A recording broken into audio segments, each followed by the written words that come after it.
Então vamos. Eu quero começar então nosso momento de estudo lendo o texto que inclusive baseou o nome do nosso livro, que é 2 Timóteo 2,15. 2 Timóteo 2,15. Se alguém aqui já fez OANSE, já participou, já deu aula no Ministério OANSE, deve conhecer esse texto, que é o texto principal, aí o texto-chave. Que é esse, o OANSE? O ANSE é um ministério. Boa noite, professor. Boa noite. Tudo bem? Tudo bem? O ANSE é um ministério que foi desenvolvido para trabalhar com crianças, adolescentes e jovens. Que o nome OANSE significa Obreiro Aprovado Não Se Envergonha, que é baseado nesse versículo de 2 Timóteo 2,15 e que é o mesmo versículo que também inspirou aí o nome do nosso livro. E diz assim: procura 2 Timóteo 2,15. Diz assim: procura apresentar-te a Deus aprovado, como obreiro que não tem de que se envergonhar, que maneja bem a palavra da verdade. Esse texto é um chamado para todo cristão se apresentar e se empenhar em viver de uma forma que seja agradável a Deus. O obreiro aprovado aqui é aquela pessoa que passa pelo teste de Deus e é aprovado por ele, pelo próprio Deus. O obreiro que não tem do que se envergonhar é aquele que permanece fiel ao ensino das Escrituras. O seu testemunho é irrepreensível, não tem do que se envergonhar. É um testemunho que não tem do que ser repreendido ou criticado, né?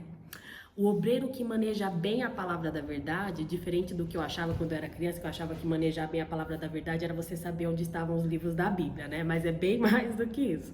O obreiro que maneja bem a palavra da verdade é aquele que interpreta e aplica corretamente os ensinos das Escrituras, né? Ele não distorce a Bíblia para fazer ela se encaixar nas suas vontades. Pelo contrário, é ele mesmo quem se ajusta para se amoldar ao padrão das Escrituras. E aí eu comecei com esse versículo intencionalmente para que todas nós possamos nos apresentar diante de Deus e ser aprovadas por Ele, né? Sem ter do que nos envergonhar e vivendo correta e disciplinadamente de acordo com os ensinos da palavra de Deus, certo? Vamos então ao nosso estudo do livro, tá? Hoje nós vamos dar início ao segundo bloco de informações do livro, onde o foco agora não é mais o contexto da vida de Jesus, ou seja, o que estava acontecendo ao redor de Jesus, mas agora nós entraremos especificamente na vida do próprio Cristo. E por conta disso, eu não vou mais fazer aquela revisão longa dos pontos que nós vimos no primeiro bloco do livro, mas todos os estudos estão gravados. Então, se alguém quiser revisar essa parte do contexto da vida de Jesus, os estudos estão lá no canal da igreja no YouTube. Aí só entrar lá e reassistir os estudos que já foram dados, certo? Então hoje nós iniciaremos o segundo bloco do livro, onde nós vamos entrar diretamente na vida de Jesus e nós falaremos a respeito da lição 6, que começa na página 45. Lição 6, página 45, tá? Essa lição tem por objetivo nos dar um panorama, uma visão geral, um resumão sobre a vida de Jesus. Os autores desse livro e dos outros 5 volumes, porque esse livro aqui é o livro 1 de 6 volumes, tá? Eles desempenharam um trabalho precioso, onde eles se dedicaram a estudar os 4 evangelhos, Mateus, Marcos, Lucas e João, e aí eles organizaram e estruturaram as informações que estão nos 4 evangelhos de uma maneira que facilitasse a nossa compreensão. Então, nessa lição, eles vão resumir a vida de Jesus em blocos, tá? Em partes, para facilitar o nosso entendimento. Que parte veio primeiro, o que aconteceu em cada parte, e isso para facilitar o nosso entendimento. Então o livro começa nos dizendo que a vida de Jesus, narrada nos 4 evangelhos, ela pode ser dividida em 6 partes. Quais partes são essas? Então, em ordem cronológica, os evangelhos revelam 6 partes da vida de Jesus, que são a infância de Jesus, a juventude de Jesus, o ano de preparação do ministério de Jesus, o ano de popularidade do ministério de Jesus, o ano da paixão de Jesus e a vida ressuscitada de Jesus, tá? Então, quando nós olhamos para os evangelhos, nós conseguimos identificar que a vida de Jesus como homem encarnado passou por 6 fases, que são essas que eu citei. Mas como o livro vai começar olhando para o evangelho de Mateus especificamente, o livro de Mateus vai ser o livro base para as lições e os outros evangelhos serão usados mais como complemento. Então o livro vai nos mostrar que Mateus divide a vida de Jesus em 5 partes. Tá? E não em 6, porque Mateus cita todas as partes aí da vida de Jesus, menos a juventude. Então, nesse primeiro momento, a gente vai considerar que a vida de Jesus teve 5 fases, 5 blocos, tá bom? Então, ficaria assim, então, as fases da vida de Jesus com base no livro de Mateus. Infância, aí pula a etapa da juventude, que Mateus não menciona, e depois ele já vai direto narrar o ano de preparação do ministério de Jesus, depois já vai para o ano de popularidade do ministério de Jesus, ano da paixão, vida ressuscitada, tá? Calma, tô vendo uns rostinhos aí meio, não tô entendendo muito bem. Conforme nós formos andando, nós vamos conseguir entender melhor essas informações. Aqui é só um resumo, é o começo aqui desse entendimento, né? Então, com o tempo a gente vai conseguindo assimilar melhor as informações. Antes de continuar, eu quero deixar claro que não é obrigatório ninguém aqui ter o livro, inclusive quem está assistindo, né, para as irmãs que estão assistindo, não é obrigatório ter o livro para poder participar do estudo, mas eu quero muito incentivar quem não tem a ter esse livro e fazer as lições em casa. E aí, para quem já tem, olha como é interessante entender a preciosidade do livro, né? Eu pedi para o Gemini, que é a inteligência artificial do Google, fazer uma pesquisa para mim sobre as maiores dificuldades que as pessoas relatam ao ler os evangelhos. E aí a resposta foi a seguinte: em primeiro lugar, as pessoas relatam que elas encontram bastante dificuldade para compreender e lidar com as diferenças que existem entre os evangelhos. E elas dizem que às vezes até parece que eles são meio contraditórios, sabe? Em alguns relatos, parece até que cada um fala uma coisa, outro fala outra coisa. Então essa é a dificuldade número 1 que as pessoas relatam geralmente. Em segundo lugar, as pessoas relatam que elas encontram bastante dificuldade para entender a ordem cronológica dos fatos. Ou seja, quando elas leem os 4 evangelhos, que um conta um fato em uma ordem, o outro conta aquele fato numa ordem diferente e tal, elas ficam naquela dúvida de, por que cada um contou de uma forma diferente, numa sequência diferente, qual evento de fato aconteceu primeiro? Então, surge essa dúvida sobre a ordem cronológica dos eventos, tá? E, em terceiro lugar, as pessoas relatam que elas encontram bastante dificuldade ao encarar a distância temporal e cultural da vida de Jesus. Ou seja, né, elas encontram muita dificuldade para conseguir compreender o contexto da vida de Jesus, né? Como era a vida na época de Jesus, como as pessoas se relacionavam, como falavam, seus costumes, suas crenças, suas políticas, etc. Então elas leem sempre com aquela perguntinha, sabe, de por quê? Por que eles falaram isso? Por que eles fizeram aquilo? Por que isso aconteceu? E aí, com essa pesquisa, eu quero mostrar para vocês o privilégio que o Senhor tem nos dado de ter acesso a um material tão rico, que nos ajuda a compreender melhor a palavra do nosso Senhor, que nos ajuda a manejar bem a palavra da verdade, né? Todas essas dificuldades, que são as mais relatadas pelas pessoas, são dificuldades que esse material tem nos ajudado a vencer, né? Por isso eu quero incentivar a todos a ter o livro e fazer as lições, né? Mas além disso, para incentivar mais ainda e mostrar a preciosidade, eu também pedi para o Gemini fazer uma pesquisa para mim de alguns estudos e artigos que falam sobre escuta ativa e escuta passiva, né? Suas diferenças, enfim. Então, para quem não sabe, escuta passiva, né? Basicamente é quando alguém está simplesmente ouvindo uma informação e ela não está fazendo nada, ela não tem nenhuma atitude que colabore para que ela consiga compreender ou gravar melhor aquela informação. Então ela se encontra lá parada, passivamente, inativamente, apenas ouvindo. Enquanto isso, sua mente tem grandes chances de, assim, acabar divagando, sabe? Pensando em qualquer outra coisa e desviando a atenção do que está sendo escutado. É o famoso entra por um ouvido e sai pelo outro, sabe?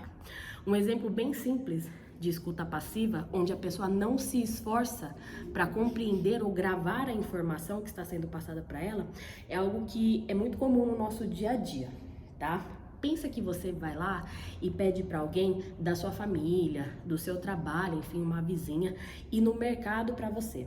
E aí você começa a passar uma lista de coisas que você quer que a pessoa traga do mercado. Só que aí a pessoa, ela simplesmente tá te ouvindo e ela não tá fazendo nada para gravar aquelas informações, ela não tá anotando nada, ela só tá lá te ouvindo e você tá passando ali, ó, uma lista de coisas do que você quer.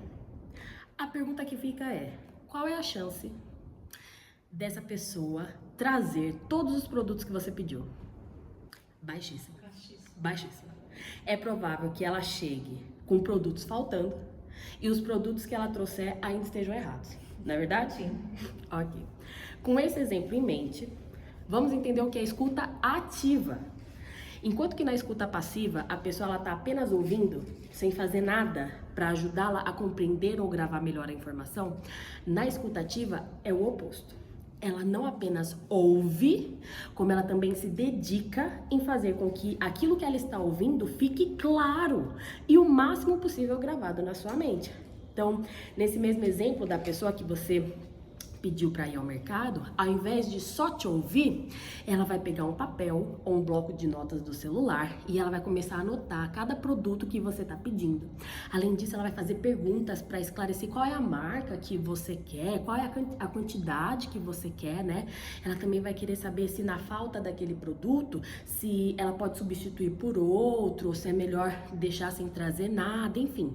Percebe que na escuta ativa, a própria pessoa que está ouvindo, recebendo as informações, ela mesma se empenha em ter atitudes que a ajudarão a compreender e gravar melhor as informações. Olha aí. Isso também vale para a leitura, tá? Em uma leitura passiva, você apenas abre o livro e lê. Mas na leitura ativa, você abre o livro, lê, grifa as partes que são importantes para você, você faz anotações na borda do livro, na contracapa, enfim, você pesquisa as palavras que são desconhecidas para conseguir entender melhor o texto e por aí vai, né? E aí, diante disso, os estudos sugerem que na leitura ou na escuta passiva, né, onde você apenas ouve ou apenas lê e não faz mais nada para gravar as informações, ele diz que na nossa memória de longo prazo, a porcentagem de informações que vão ficar gravadas é de 10 até 30%. Ou seja, vamos supor que de 10 informações que você está lendo ou está ouvindo ali sem fazer nada para gravar, na sua memória de longo prazo, só uma ou até 3 dessas informações vão ficar gravadas. Mas na escuta ativa ou na leitura ativa, o resultado é muito diferente, né? Como você forçou o seu cérebro a dar o máximo de atenção possível para o que estava se ouvindo, depois de um certo tempo, dessas 10 informações, por exemplo, que você leu ou ouviu, pode ficar guardado na sua memória de longo prazo cerca de 7 até 9 daquelas informações. É mais do que o dobro. E por que eu trouxe esses dados? Porque esse livro, esse material, ele foi desenvolvido de uma maneira que não seja apenas uma leitura passiva. Pelo contrário, a dinâmica do livro nos força a fazer uma leitura ativa, nos força a fazer anotações, revisar constantemente o que já foi lido, ver imagens que ilustram aquele conceito, interagir com mapas, reler as mesmas informações de maneiras diferentes que nos ajudam a compreendê-las e fixá-las melhor, enfim. Por isso, eu reitero, não é obrigatório você ter o livro, mas eu incentivo muito a ter, e se quiser ter o livro, no final pode falar comigo ou me procurar algum outro dia na igreja, tá? Claro que se quiser continuar sem o livro, não tem problema, mas com o livro em mãos, fazendo as lições direitinho, a gente consegue compreender e fixar o dobro de informações do que apenas ouvindo aqui, tá bom? E aí, né, para fechar essa parte, uma frase que a gente sempre diz, que quando nós olhamos para a Bíblia, excelência significa dar o seu melhor, usando o máximo de recursos que Deus já deixou à nossa disposição. tá bom? Voltando ao assunto do livro, vamos entender de maneira geral e resumida como foi a vida de Jesus. O que aconteceu em cada fase, o que distingue cada uma dessas 5 fases da vida de Jesus que Mateus relata em seu evangelho.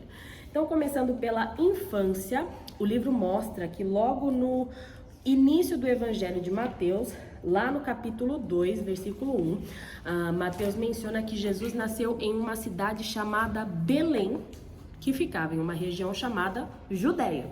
Então, Mateus 2:1 diz assim, tá? Tendo Jesus nascido em Belém da Judéia, em dias do rei Herodes, eis que vieram os magos do Oriente a Jerusalém, e continua a narração aí do que aconteceu, tá? Nessa lição 6, o livro vai nos passar apenas essa informação a respeito da infância de Jesus. Jesus nasceu em Belém, ponto. É a única coisa que ele vai falar. Mas não precisa se preocupar, tá? Porque mais pra frente nós vamos encontrar lições que se dedicam exclusivamente em falar sobre a genealogia de Jesus, que é por onde começa o Evangelho de Mateus. Depois nós vamos ter lições que vão se dedicar em falar sobre os anúncios do nascimento de Jesus, o anjo que aparece para Maria, aparece para José e tudo mais. E também nós vamos ver quem era a pessoa que queria matar Jesus depois que ele nasceu e tudo mais, tá? Tudo que envolve a infância de Jesus nós vamos ver mais detalhadamente nas próximas lições, tá bom? Aí, continuando a nossa lição, depois de relatar aí essa breve informação sobre a infância de Jesus, Mateus ele já pula para a vida adulta de Jesus e ele já vai direto narrar o começo da vida ministerial de Jesus. Então, Mateus fala da infância e aí depois ele já pula para Jesus dando início ao seu ministério, tá? Esse comecinho do ministério de Jesus, hoje a gente vai pular várias informações porque é só um resumão, tá? É só um panorama. Os detalhes a gente vai ver nas próximas lições. Então, esse comecinho do ministério de Jesus, o livro vai chamar de ano de preparação, tá? Nós temos aí essas informações. O ano de preparação, agora que ele vai falar melhor, tá lá na página 48. Então, o comecinho do ministério de Jesus, o livro vai chamar de ano de preparação. Lá em Lucas 3, 23, Lucas diz que Jesus tinha cerca de 30 anos quando começou o seu ministério. Os estudiosos e historiadores contam, e nós vamos ver essas informações mais pra frente também, que o ministério de Jesus durou cerca de 3 anos e meio. Por isso que é dito que Jesus foi crucificado aos 33 anos, tá bom? Os 33 anos não está descritos na Bíblia, né? Não tá dizendo lá, ele morreu com 33 anos. Mas Lucas fala que o seu ministério começou quando ele tinha cerca de 30 anos. Aí, como que os historiadores, né, estudiosos chegaram nesse entendimento de que foi com 33 anos que ele morreu, que seu ministério durou 3 anos? Um exemplo é considerar as narrativas dos evangelhos e as vezes em que é mencionada a festa da Páscoa. Vou explicar. A Páscoa era uma celebração anual, ou seja, uma festa que acontecia uma vez por ano e que foi estabelecida pelo próprio Deus, para o povo de Israel, e isso está registrado lá em Êxodo capítulo 12. Ao longo dos evangelhos, das narrativas dos evangelhos, é mencionado por 3 vezes a celebração da Páscoa. Então, nos evangelhos, eles narram uma sequência de eventos e acontecimentos e em determinado momento eles citam que era época da festa da Páscoa, da celebração da Páscoa. Aí, continuam narrando mais uma sequência de coisas que aconteceram e foi pra cá, e mudou pra lá, e aconteceu isso, aconteceu aquilo. Aí, de novo, mencionam que era a época da festa da Páscoa. Ué, se ele mencionou aquilo e agora tá mencionando de novo, significa que já passou um ano daquela menção pra essa daqui, certo? E aí chega a terceira e última menção, que inclusive é a celebração da última ceia antes de Jesus ser crucificado, porque Jesus foi crucificado justamente no período da festa da Páscoa, tá? Então, com base nessas menções a respeito da celebração da Páscoa, é possível concluir que o ministério de Jesus durou cerca de 3 anos, mas claro, né? Há outros indicativos que contribuem para chegar nesses números, mas a gente vai aprender isso um pouco mais para frente. É só um exemplo para a gente entender como é que chegou nesse número, tá? Então, continuando, esse primeiro ano do ministério de Jesus, o livro chama de ano de preparação. E o livro dá esse nome porque durante esse comecinho do ministério de Jesus, Jesus ainda era um homem relativamente desconhecido. na sociedade e que ainda estava preparando aquilo que era necessário para o seu ministério. Por isso, o ano de preparação.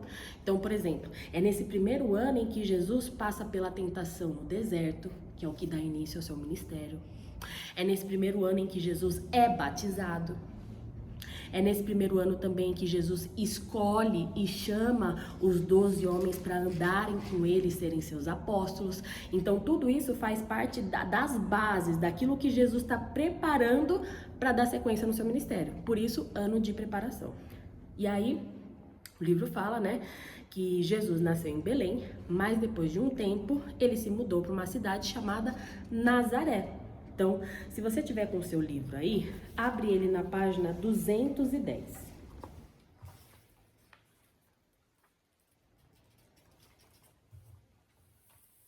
Na página 210, nós temos um apêndice com um mapa, né? Só para nos situar, na página 209, a gente viu isso lá no comecinho, nós temos aqui, ó, uma visão geral, né, da Terra. Aí aqui na Terra já olhando a região onde ficava aqui o Império Romano, né? E aqui dando um zoom nessa parte do Império Romano, nós temos aqui a parte da Europa, um pedacinho da África e a Palestina, que é onde Jesus nasceu e viveu, ela tá aqui nesse cantinho, tá bom? E aí a página 210 é o mapa da Palestina, tá? Então é um zoom ainda maior olhando só para Palestina, certo? Então olha lá, lá embaixo você vai ver que Jesus nasceu em Belém. Acharam aí Belém, aí na parte de baixo? Sim. Certo? Jesus nasceu lá. Aí depois de um tempo, ele e sua família se mudaram lá para Nazaré, lá em cima. Acharam aí? Uhum. Certo? Então foi uma boa viagem aí que eles fizeram de deslocamento, certo? Então durante toda deixa eu procurar aqui. A gente, só para deixar claro, não se sabe ao certo com que idade Jesus se mudou, tá? De Belém para Nazaré, tá? Mas muito provavelmente foi ainda durante a sua infância, quando ele ainda era bem pequenininho, tal. E foi lá então que Jesus cresceu, lá na cidade de Nazaré. Foi lá que ele cresceu e ficou até o finalzinho do seu primeiro ano de ministério. Então, provavelmente Jesus ficou em Nazaré até os seus 31 anos, tá bom? Lá em Mateus 13:55, fala que o pai de Jesus, José, era carpinteiro, né? E em Marcos 6:3 mostra que Jesus também trabalhou como carpinteiro. Então, antes de dar início ao seu ministério, Jesus teve como profissão a carpintaria, né? Então, ele cresceu e ali ele desenvolveu essa profissão e trabalhou ajudando seu pai, ajudando no sustento da sua família com esse trabalho de carpintaria, tá? Acho que todo mundo entende o que é carpintaria. Carpintaria nada mais é do que o trabalho artesanal, né, manual, que você faz geralmente com madeira, né? Onde você pega a madeira, talha ela, enfim, e transforma ela em um móvel ou em peça para se usar em construção. Essa foi então a profissão que Jesus abandonou, deixou para dar início ao seu ministério, tá? Eu não sei também se todas vocês entendem o que eu quero dizer e o que o livro quer dizer quando ele usa a expressão ministério, tá? Ministério de Jesus. Ministério, a palavra ministério significa serviço, função, basicamente, tá bom? Aqui na igreja nós temos os ministérios. Temos o ministério de música, que é o serviço, a função dedicada a adoração com a parte da música. Ministério infantil, trabalho ali, o serviço relacionado às crianças e por aí vai, tá bom? Então, ministério significa, no caso de Jesus aqui, alguém que foi chamado para um trabalho específico e vai cumprir esse chamado, cumprir essa função. Ministério pastoral, é a mesma coisa, tá bom? Então, o ministério de Jesus, ou a função de Jesus aqui na Terra, diferente do que muitas vezes a gente pensa, ele não se limita só à parte da sua morte e ressurreição, né? A gente vai aprender que fez parte do ministério de Jesus, do serviço que ele veio cumprir aqui na Terra, além da sua morte e ressurreição, que foi o ponto central, mas fazia parte também o anunciar o reino de Deus, como nós já vimos em outros estudos. O ministério de Jesus envolvia também cumprir as profecias do Antigo Testamento, né? E também fazia parte do ministério de Jesus o viver uma vida de perfeita santidade e obediência a Deus em nosso lugar. Lembram que lá em Gênesis 1:26 Deus criou o ser humano à sua imagem e semelhança, para que o ser humano, já falamos isso, para que o ser humano fosse um espelho que refletiria o Deus invisível nessa terra, certo? O nosso dever era viver de acordo com os padrões de Deus e expressar... Muito obrigada, querida.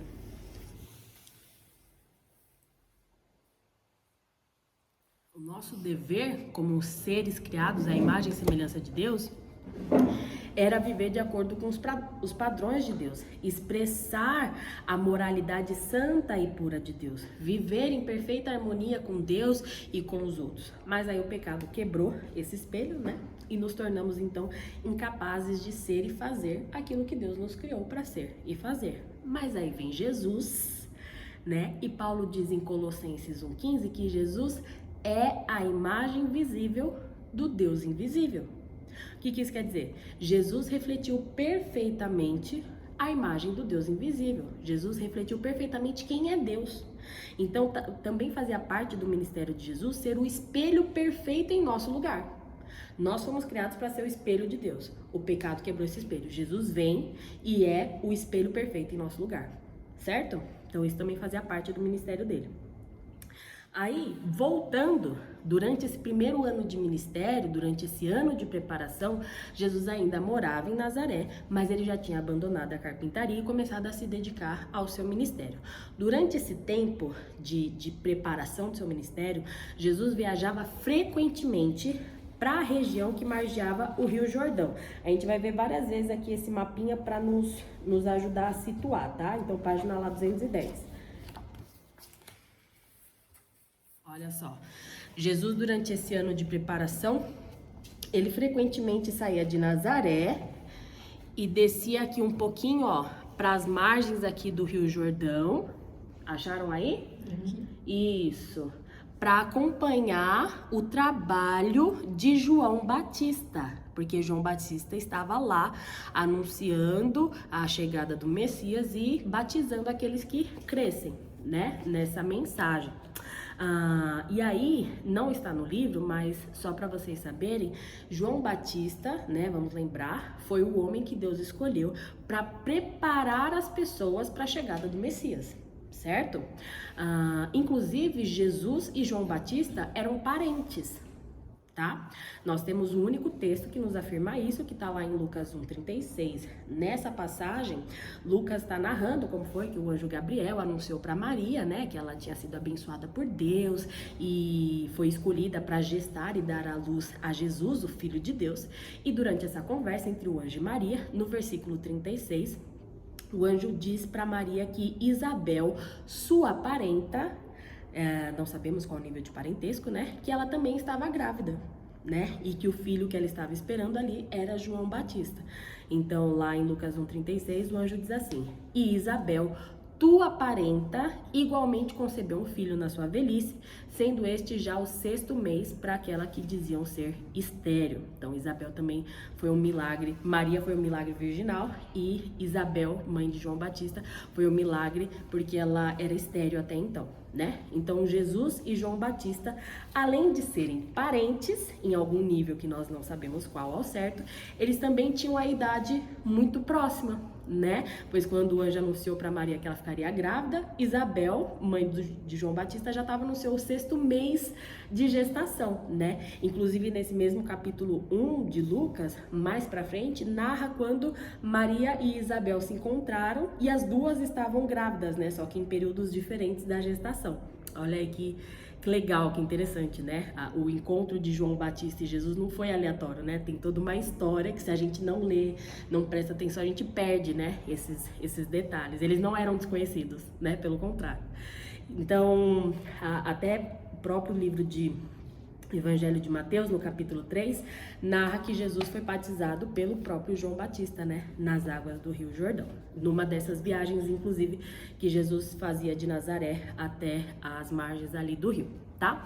E para fechar esse panorama sobre o primeiro ano de ministério de Jesus, lá no Evangelho de Lucas é narrado o motivo pelo qual Jesus deixou a cidade de Nazaré para dar continuidade ao seu ministério em outra cidade. Abre lá sua Bíblia, Lucas 4, os versículos principais aí são do 28 ao 31. Lucas 4, do 28 ao 31. Lucas 4, do 28 ao 31. Só para contextualizar, para vocês entenderem o que estava acontecendo nessa passagem, aqui está narrando o que aconteceu. Era um sábado, Jesus tinha ido na sinagoga, que era a igreja deles lá na época, né? E aí Jesus se levantou para ler as escrituras ali na sinagoga, uma coisa normal, nada fora do comum. E aí ele se levantou e leu em voz alta um trecho de Isaías que diz assim, tá lá no versículo 18 e 19 de Lucas 4. O trecho que Jesus leu de Isaías diz assim: O Espírito do Senhor está sobre mim, pois ele me ungiu para trazer as boas novas aos pobres. Ele me enviou para anunciar que os cativos serão soltos, os cegos verão, os oprimidos serão libertos e que é chegado o tempo do favor do Senhor. Jesus lê esse trecho, né, que está lá em Isaías 61, versículo 1 e 2, que é uma profecia que se cumpre em Jesus, né? Uma profecia que mostra que o Messias, ele reverteria as consequências do pecado sobre a humanidade, trazendo libertação e cura, não só física, mas espiritual também. Então Jesus lê esse texto em voz alta ali no meio da sinagoga, fecha o livro, senta e diz o seguinte, verso 21. Hoje se cumpriram as escrituras que vocês acabaram de ouvir. Ou seja, Jesus está afirmando ali para todo mundo que estava ali que ele é essa pessoa sobre a qual Isaías profetizou. Jesus está anunciando que o Espírito do Senhor está sobre ele. Que ele, Jesus, é quem foi ungido pelo próprio Espírito do Senhor para levar o Evangelho, para levar as boas novas àqueles que estão cativos pelo pecado. Jesus afirma que ele mesmo foi enviado pelo próprio Senhor para trazer libertação e cura. E que esse momento profetizado por Isaías chegou. Jesus se revela, ele fala quem ele é. É o ano de preparação, é o começo do revelar-se, né, de Jesus publicamente. Lembra que antes teve algumas situações em que Jesus fazia algumas coisas e ele falava assim, ó, não conta pra ninguém? Por exemplo, o primeiro milagre, a festa de casamento, onde a mãe de Jesus pede para ele transformar lá a água em vinho, porque tinha acabado o vinho, e Jesus fala, não tá na hora ainda de eu mostrar as coisas, porque ele estava preparando o seu ministério, não era hora de tornar público quem ele era, né? Ou outras passagens, por exemplo, quando ele, se não me engano, cura alguns paralíticos, e ele fala assim, ó, vai, mas não conta pra ninguém. Às vezes a gente lê e fica assim, ué, por que Jesus não queria que ninguém soubesse? Porque isso aconteceu durante o ano de preparação, não era o ano de tornar público quem ele era, porque ele estava preparando ainda o seu ministério. Olha como é importante a gente entender as coisas, né? Traz luz pro nosso entendimento. Esse foi o momento em que Jesus declarou publicamente quem ele era. Ele leu a profecia a respeito dele mesmo e falou, eu sou esse sobre quem os profetas profetizaram. Aí as pessoas ficaram admiradas com o que Jesus falou.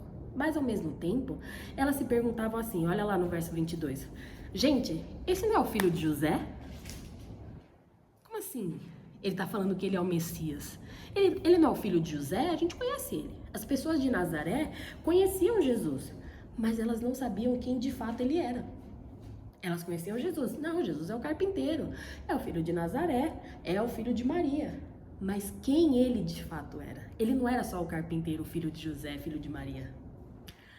Só que Jesus continua o seu discurso ali na sinagoga, dizendo que ele já sabe, dizendo publicamente que ele já sabe qual será a reação das pessoas da sua cidade diante dessa revelação de quem ele é. Então, o próprio Jesus afirma, olha aí verso 24, que nenhum profeta é aceito em sua própria cidade. Ele já está dizendo de antemão que ele sabe como é que as pessoas vão reagir diante disso.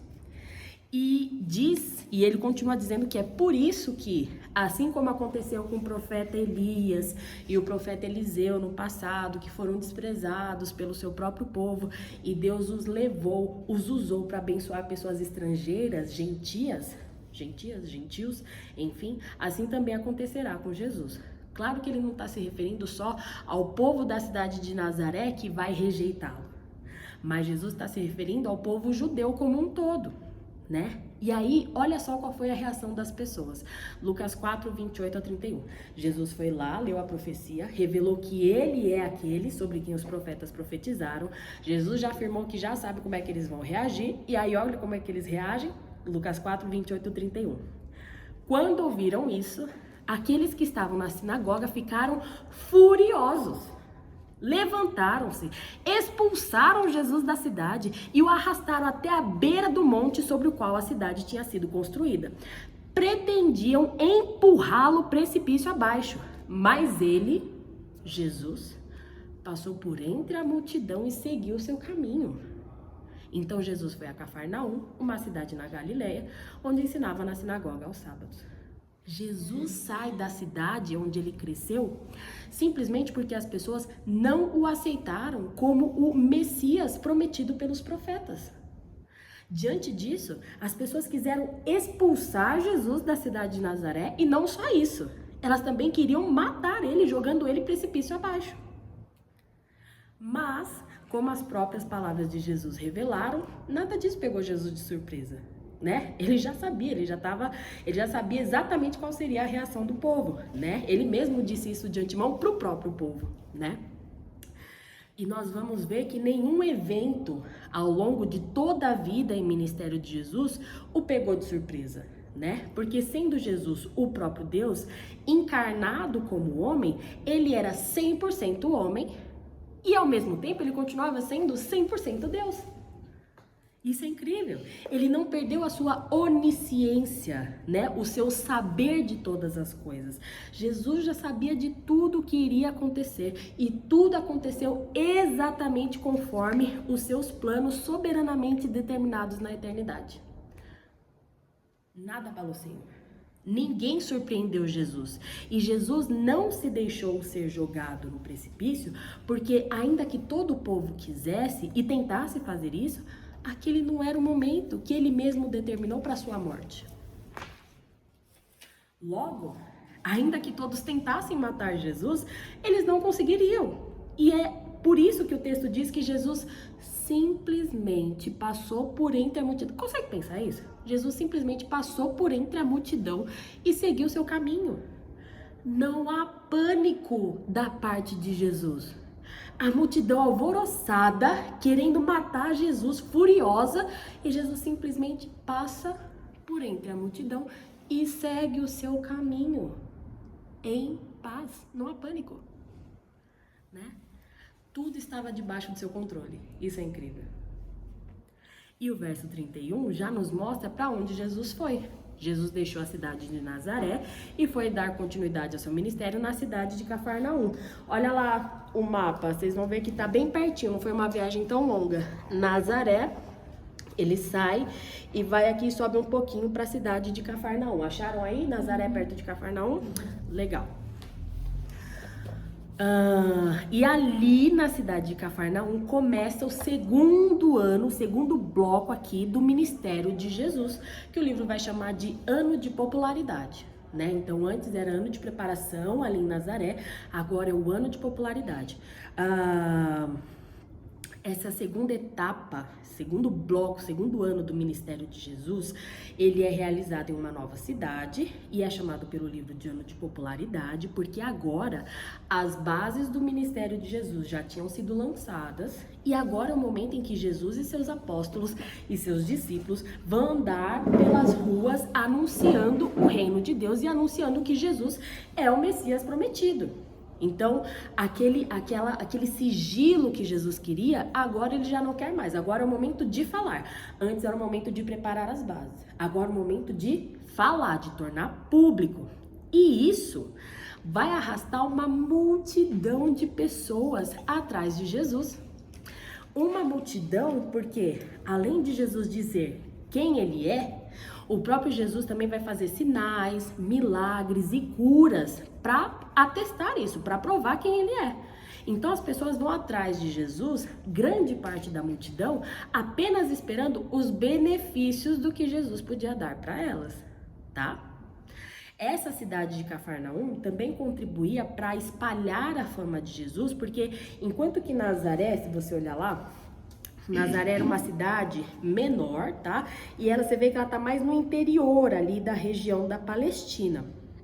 Já Cafarnaum, se você ver, ela tá aqui, ó, à margem do mar da Galileia, o que fazia, e ali no Mar da Galileia tinha muita movimentação de pessoas, né?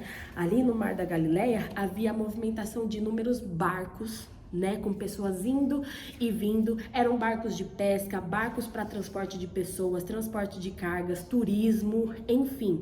Então, além de Jesus ficar famoso na cidade de Cafarnaum, por ter pessoas chegando e indo para vários lugares, a fama dele acabou se espalhando, né, por outras cidades e até mesmo por outros países, tá bom? Só que aí, assim como a fama tem seus pontos positivos, né, ela também carrega consigo seus pontos negativos. E a fama de Jesus começou a chegar em pessoas que se sentiram muito incomodadas e ameaçadas com aquilo, né? Pessoas que não concordavam com as afirmações de Jesus sobre ser ele o Messias prometido. Pessoas que não concordavam com pessoas que começaram a acusar Jesus de blasfêmia, principalmente quando ele dizia que ele era Deus. O livro de João mostra várias vezes Jesus falando que ele e o Pai são um, que ele é igual ao Pai. E aí, até depois vocês podem dar uma lida num desses relatos de João, tá lá no Evangelho de João, capítulo 10, do verso 22 ao 39, tem um relato, né, de uma dessas vezes em que Jesus falou que ele é Deus, que ele é o Yahweh, o grande eu sou, e as pessoas ficam transtornadas com aquilo, acusam ele de blasfêmia. Como assim você está dizendo que você é Deus? Só existe um Deus e não é você. E aí as pessoas então tentam apedrejá-lo, querem matá-lo, enfim, causam todo um alvoroço, tá? Então a fama de Jesus se espalhou, mas também começou a crescer o número de pessoas que rejeitavam a Jesus e não concordavam com o que ele dizia, né? E aquela multidão que seguia a Jesus, aos poucos, eles começaram a se afastar dele. E todo esse processo de rejeição deu início ao seu último ano de ministério, que o livro chama de Ano da Paixão. Por que a multidão começou a se afastar de Jesus, mesmo sendo beneficiada pelos milagres, curas e tudo mais?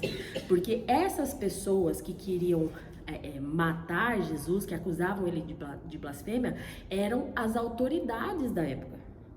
Então, assim, eu prefiro me afastar de Jesus e deixar de ganhar uma comida aqui de graça, uma cura de uma doença, do que me opor às autoridades que podem, inclusive, me sentenciar à morte, né? Então isso começa a fazer com que aquela multidão comece, a se afastar de Jesus. E aí começa então o último ano do ministério de Jesus, que o livro chama de Ano da Paixão. O livro dá esse nome para esse último ano do ministério de Jesus, porque a raiz da palavra paixão significa sofrimento, tá? Paixão, na sua raiz, significa sofrimento. Significa o ato de suportar algo, de aguentar, de padecer, né? Então, quando o livro nomeia esse último ano como Ano da Paixão, ele quer dizer que este foi o ano do sofrimento de Jesus. Inclusive tem até um filme chamado, né, A Paixão de Cristo, né, que também trabalha a ideia da paixão no sentido de sofrimento, tá bom?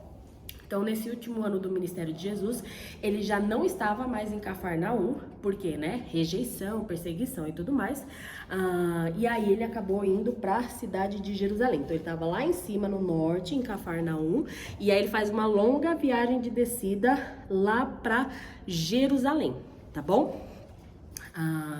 Jerusalém, inclusive, era a capital da Palestina, tá? Era a cidade principal da Palestina. E faz todo sentido ele ir pra lá, inclusive, tá? Esse ano, então, da paixão foi marcado por Jesus sofrendo rejeição, perseguição e culminando na sua crucificação, tá bom? Mas, né, lembra? 3 letrinhas que quando estão juntas mudam toda a história. A vida de Jesus não acaba aqui. E em Mateus 28, 18 e 19 diz que Jesus não ficou no túmulo depois da sua crucificação. Pelo contrário, ao terceiro dia após a sua morte, ele ressuscitou. Jesus volta a viver, agora com a marca dos pregos, né, em seu corpo, e vencendo o poder do pecado, tá bom? E a partir de agora, Jesus não fica mais localizado em uma cidade aqui ou outra ali, não. Agora o território do ministério de Jesus é em todas as nações.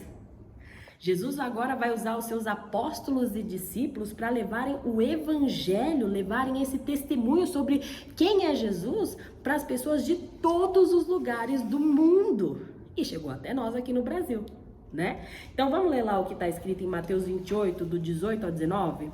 Mateus 28, 18 a 19. Diz assim, vou ler na Ara agora, que é a versão mais tradicional, eu gosto para esse texto.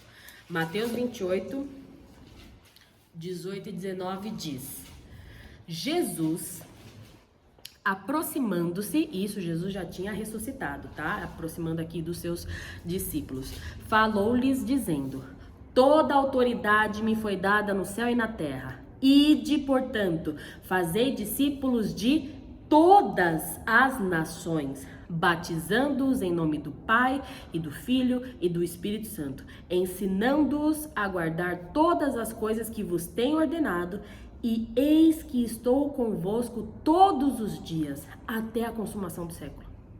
Jesus agora não está mais em Jerusalém, ou em Cafarnaum, ou em Nazaré. Não, agora Jesus está junto com o seu povo espalhado por toda a terra. Jesus está aqui conosco. Jesus estará com cada uma de nós quando nós voltarmos para nossa casa. Jesus está com todo o seu povo espalhado por todas as nações. E essa presença de Jesus não é só por um dia ou por um instante, não. Ele fala, é por todos os dias, até a consumação dos séculos, até o fim dos tempos. Glória a Deus por isso. Uma vez que Jesus está conosco, é para sempre. E aí eu vou encerrar esse estudo de hoje. Vimos aqui um panorama da vida de Jesus, depois a gente vai entrar nos detalhes, né, nas próximas lições, mas eu vou encerrar o estudo de hoje trazendo algumas considerações em cima do que a gente viu aqui, tá bom? Então, primeiro, eu quero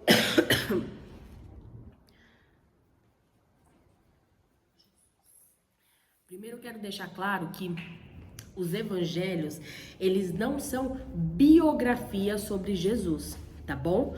Um livro de biografia tem por objetivo narrar detalhadamente a vida de alguém, né? Desde a sua infância até a sua morte, registrando todas as etapas da vida daquela pessoa. Um livro de biografia é um livro de história, né? Um livro que tem por objetivo registrar a história de alguém e torná-la conhecida. Os evangelhos não têm esse objetivo. Tá bom? Ainda que possa parecer, ele não tem esse objetivo.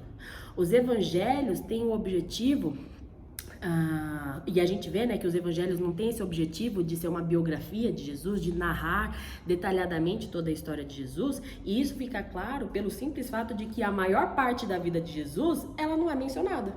A gente vê a infância, aí pula um salto gigante e assim, você tem os primeiros anos de vida de Jesus e depois vai direto para os 3 últimos anos da vida de Jesus. O meio, a maior parte, não sabemos, não tem, ok? Então o propósito não é ser um livro de biografia. Qual é o propósito então? O objetivo dos evangelhos é apresentar Jesus como o Messias prometido, o Filho de Deus, o Salvador do mundo. Ponto. João, inclusive, já no final do seu evangelho, ele diz assim, João 20, 31. Estes, porém, esses fatos que ele escreveu e narrou tudo, ele diz, esses estão registrados para que vocês creiam que Jesus é o Cristo, o Filho, e para que crendo nele tenham vida pelo poder do seu nome. O objetivo dos evangelhos não é apenas narrar a vida de Jesus, contar que Jesus foi um homem que existiu, que foi assim assado. Não, o objetivo é apresentar Jesus como o salvador da pessoa que está lendo aquele evangelho. É para isso. A Bíblia como um todo, ela não é um livro de história, ainda que ela conte a história, né? A Bíblia é um livro deixado para transformar a vida daquele que o lê, mediante o conhecimento de quem é Deus. Não é conhecimento apenas, é transformação de vida, ok? A segunda consideração que eu quero trazer é em relação ao primeiro ano do ministério de Jesus que nós vimos, quando ele revela quem ele é, que ele é o Messias profetizado por Isaías, e as pessoas reagem com ódio, expulsam ele da cidade, tentam matá-lo. Estão lembrando? Deixa eu dizer uma coisa para vocês com base nisso e em outros fatos que nós veremos sobre Jesus. A mensagem sobre quem é Jesus, ela não é atrativa para todos ou para a maioria das pessoas, tá? A mensagem do evangelho, ela não é atrativa. E isso não só para o povo judeu, mas para o povo pecador em geral. Porque para eu dizer que Jesus é Salvador, eu preciso dizer que aquela pessoa, ela é pecadora. Que ela está separada do Senhor, que ela merece a condenação eterna. É por isso que Jesus é Salvador, porque antes ela é pecadora, ok? E essa mensagem não é atrativa, tá? Não espere que ao anunciar o Evangelho as pessoas vão receber bem isso, porque na maioria esmagadora das vezes não vai, tá? Mas ainda assim nós temos, né, a missão de anunciar o Evangelho. Então, quando alguém recebe o Evangelho, você compartilha o evangelho, ela recebe, ela abraça aquilo e responde ao que você está falando com arrependimento e fé, ela faz aquilo que Deus diz que é para ela fazer. Isso não é fruto da nossa capacidade de convencimento ou de falar bem o evangelho, né? Isso também não é fruto do bom caráter daquela pessoa. Ah, ela tinha um bom caráter, então por isso que ela ouviu o evangelho e entendeu e aceitou. Não. Receber o evangelho com arrependimento e fé é resultado da obra milagrosa realizada pelo Espírito Santo em trazer luz ao entendimento daquela pessoa. Se o Espírito Santo não convencer a pessoa, não importa se você tem dom de evangelismo, se você conhece todas as técnicas de evangelismo, se você sabe argumentar tudo sobre o evangelho, sem o convencimento do Espírito Santo, não importa o que você faça ou quão bom evangelista você seja, aquela pessoa nunca conseguirá chegar ao entendimento do evangelho que resultará em arrependimento e fé. Precisa da ação do Espírito Santo, não a nossa. É do Espírito Santo. Quem convence é o Espírito Santo. Nós somos mensageiros, mas quem faz a obra é o Espírito Santo. Lá em João 16, do verso 7 até o 10, o próprio Jesus diz o seguinte: é melhor para vocês que eu vá, isso já está chegando na etapa final do seu ministério, e Jesus está anunciando para os seus apóstolos e discípulos, né? É melhor para vocês que eu vá, pois se eu não for, o encorajador, ou em algumas versões, o consolador, se referindo ao Espírito Santo, não virá. Se eu for, eu o enviarei a vocês. E quando ele vier, quando o Espírito Santo vier, lembra lá em Atos, comecinho de Atos, Jesus ressuscitou, ele passa um tempo com seus discípulos, aí ele sobe para os céus e depois de um tempo o Espírito Santo desce, que é quando a gente tem lá a descida do Espírito Santo durante a festa do Pentecoste. É isso, o povo de Deus nunca ficou desamparado. Jesus subiu, mas depois o Espírito Santo desceu, ok? E aí ele fala: quando ele vier, quando o Espírito Santo vier, ele convencerá o mundo do pecado, da justiça e do juízo. É o Espírito Santo quem vai convencer as pessoas do pecado, da justiça e do juízo, né? O que isso quer dizer? Quer dizer que a convicção do pecado é algo que o ser humano por si mesmo, ele não pode alcançar. Esse entendimento claro do pecado é algo que por nós mesmos nós não conseguimos entender. Quando Jesus diz que o Espírito Santo é quem irá convencer o mundo do pecado, isso significa que quando o evangelho é apresentado, é o próprio Espírito Santo e não as nossas palavras que age diretamente no coração, na mente, na consciência do pecador para expor sua condição de pecador e para fazer a pessoa entender que ela é realmente culpada diante de um Deus santo. Essa ação do Espírito Santo torna o entendimento tão claro para a pessoa, não importa se você não é boa com as palavras. É o Espírito Santo que vai tornar aquilo tão claro para a pessoa que não vai restar para ela margem para resistir ao evangelho. A única coisa que ela vai conseguir fazer é se render ao evangelho. O Espírito Santo traz a luz que ilumina o entendimento da pessoa a respeito da sua condição de pecador.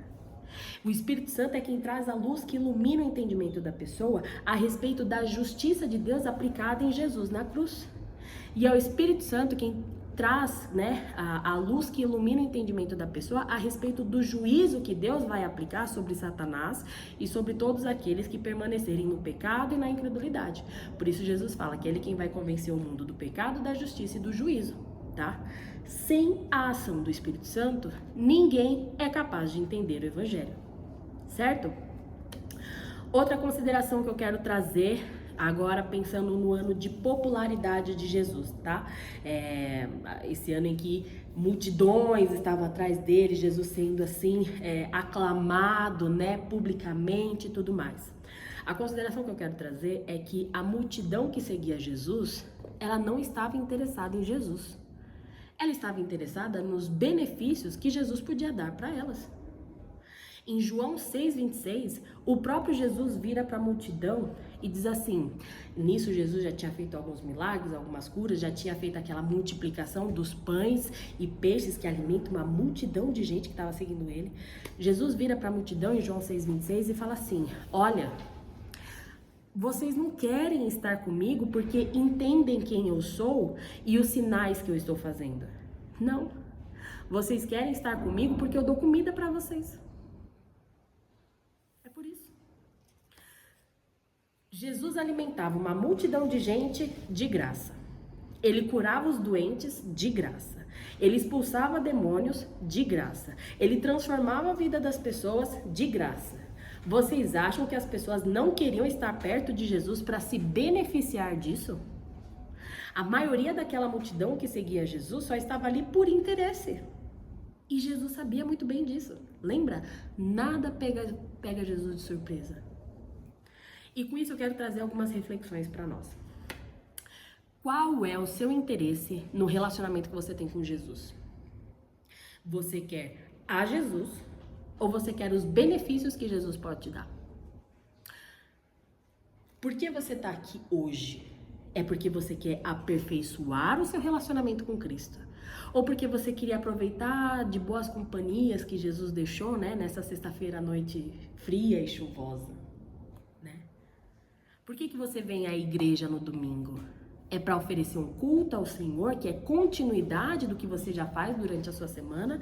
Ou é para ter um lugar para sair no domingo e se desestressar depois de uma semana cansativa de trabalho? Nos seus dias difíceis, você vai até Cristo porque Ele é o seu bem maior e mais valioso, acima de qualquer coisa ou circunstância?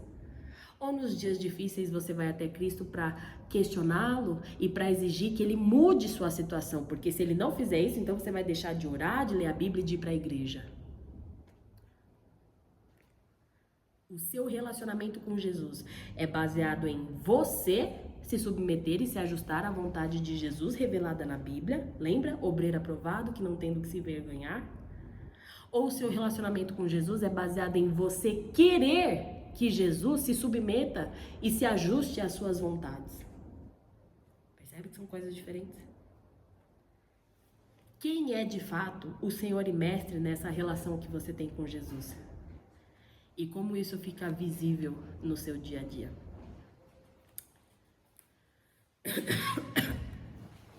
Última consideração. Muitas vezes nós achamos que Jesus só veio para morrer e ressuscitar. Mas nós vimos de maneira resumida hoje, e veremos com mais clareza nas próximas lições, que Jesus também veio para anunciar o reino de Deus, para cumprir as profecias do Antigo Testamento e também para viver uma vida de perfeita santidade e obediência em nosso lugar. Da mesma maneira,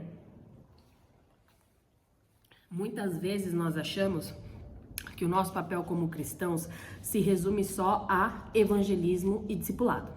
Então, se eu estou distribuindo meus panfletos evangelísticos, se eu estou caminhando com alguma irmã por aí, então eu estou já fazendo tudo o que é para eu fazer. Mas o nosso chamado não se limita só a esses dois pontos, né? Evangelismo e discipulado são os pilares da nossa missão, mas não é o todo, tá? Então, vamos pensar aqui, exercitar a nossa mente. Vamos pensar apenas no que Deus quer que nós façamos dentro do corpo de Cristo, olhando apenas para os nossos deveres para com os nossos irmãos em Cristo. Eu vou deixar de lado agora, nós não vamos pensar agora, nesse momento, nos deveres que nós temos para com os ímpios, para com a sociedade, para com o mundo em geral que nos cerca, tá? Que vai além de evangelismo. Então vamos olhar só para os nossos deveres para com a nossa comunidade da fé, para com os nossos irmãos em Cristo. Quando nós olhamos apenas para o Novo Testamento, olhando apenas para os nossos deveres, uns para com os outros, né, para com os nossos irmãos em Cristo, nós encontramos inúmeras menções da expressão uns aos outros. Você já deve ter lido isso.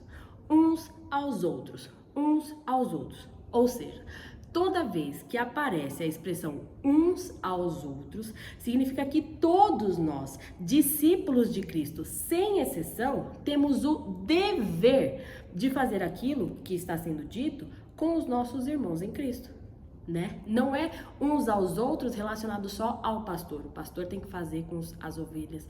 Não, isso daqui é um texto só para os pais fazerem com os filhos, só para as mulheres fazerem com seus maridos. Não! Uns aos outros significa que é todo mundo com todo mundo que faz parte do corpo de Cristo, tá? E aí, nessa lista extensa de textos sobre uns aos outros, nos é colocado, eu vou ler para vocês alguns dos deveres que essa lista traz para nós sobre como nós devemos nos relacionar com os nossos irmãos em Cristo. Só para vocês terem noção que não é só evangelismo e discipulado. Olha o que mais inclui o nosso chamado. Amar uns aos outros, é o que João fala no capítulo 13, 34. Honrar uns aos outros, tá lá em Romanos 12, 10. Não ser pedra de tropeço ou escândalo uns para os outros, Romanos 14, 13. Acolher uns aos outros, Romanos 15, 7. Não irritar e nem invejar uns aos outros, Gálatas 5, 26. Levar as cargas uns dos outros, Gálatas 6:2, e por aí vai, tá, gente? A lista é extensa, eu peguei só um pouquinho para a gente começar a ter noção que a nossa missão em relação aos nossos irmãos em Cristo não é só o discipulado, vai muito além disso, tá bom? O meu ponto é o seguinte: assim como nós estamos nos dedicando em conhecer o todo da vida e do ministério do nosso Senhor e Salvador Jesus Cristo, nós também precisamos conhecer o todo do que Deus quer de nós como pessoas que foram alcançadas e agraciadas pelo ministério de Jesus, né? Jesus veio salvar pecadores e santificar os pecadores que foram salvos. Ou seja, Jesus veio para nos reconciliar com Deus, isso nós chamamos de salvação, e uma vez que agora nós temos um relacionamento com Deus, Jesus nos aperfeiçoa contínua e progressivamente para que possamos nos relacionar corretamente com Deus. E isso nós chamamos de santificação. Então, salvação é Jesus me levando até Deus. Santificação é Jesus corrigindo a minha maneira de me relacionar com Deus, certo? E com isso em mente, sabendo que Deus é um Deus de ordem e processo, nós não conseguimos mudar tudo de uma vez, nós não nos tornamos plenamente santos de uma vez, certo? Então nós precisamos começar de um ponto e seguir, tá? Então Jesus resumiu os mandamentos de Deus em amar a Deus e amar ao próximo, certo? Quando eu amo o meu próximo da maneira que Deus quer que eu ame, automaticamente eu estou amando a Deus, pois eu estou escolhendo fazer aquilo que Deus quer que eu faça, certo? Então, pensando nisso, há algum tempo atrás, eu montei um exercício para mim mesma, em primeiro lugar, e depois para as pessoas que eu estava aconselhando na época, que envolvia aprender e exercitar o amor correto pelos meus irmãos em Cristo, da maneira como Deus quer que eu os ame. Então esse material ele não saiu da minha cabeça, tá? Ele foi adaptado de um livro do Wayne Mack, tá bom? E eu trouxe uma cópia para cada uma de vocês, para que vocês tenham esse recurso em mãos, para que vocês tenham esse recurso em mãos, e espero que vocês façam uso desse recurso para aperfeiçoarem o amor de vocês por Deus e pelo seu próximo. O ministério de Jesus não se resumia apenas à sua morte e ressurreição, e o nosso ministério, o nosso chamado por Deus, não se resume também só a evangelismo e discipulado. E esse material aqui vai nos ajudar a ampliar o nosso entendimento sobre qual é o nosso dever enquanto estivermos aqui nessa terra. Certo? E é só assim um pedaço, tá, dos nossos deveres, é só o que diz respeito aos nossos deveres para com os nossos irmãos em Cristo, tá bom? Quem sabe num segundo momento mais pra frente eu desenvolvo um material voltado aí para os nossos deveres para com os ímpios, certo? Então, com isso, encerramos nosso estudo de hoje e para o próximo encontro nós teremos a tarefa, prestem atenção, de fazer a lição 7 e 8 juntas, tá? Faremos 2 lições para o próximo estudo. Essas lições, elas são mais curtas e elas são complementares também. E elas vão nos ajudar a identificar no mapa os locais por onde Jesus passou. Então, é uma coisa bem tranquila, é mais uma parte de entendimento e adaptação com os mapas que tem aí. Tá bom?